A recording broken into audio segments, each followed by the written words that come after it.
Marley from the Energy Boutique with your energy forecast for Sunday, August 10th. So the moon, it's still in the void.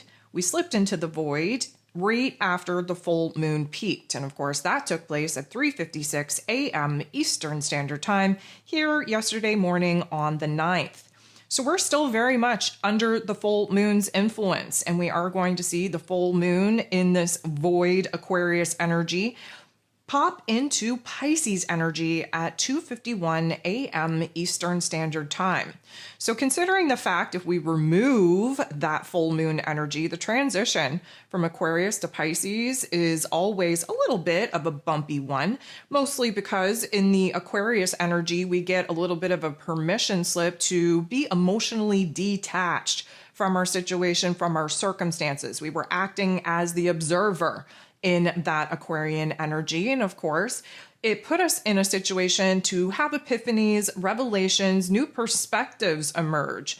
And when you factor in the fact that it was a full moon, it was about having new ideas, epiphanies, and perspectives challenge the old ways of thinking, the old ways of doing.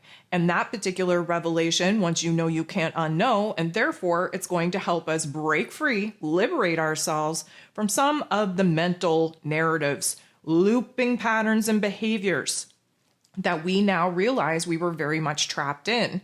But when we shift into Pisces energy, we're moving out of the highest realms of intelligence. We're moving out of that state of emotional detachment to do a deep dive into the emotional ocean that Pisces is. It is the last sign of the zodiac wheel. It means that endings and closures are definitely going to need to be happen before we start a brand new lunar cycle in the Aries energy.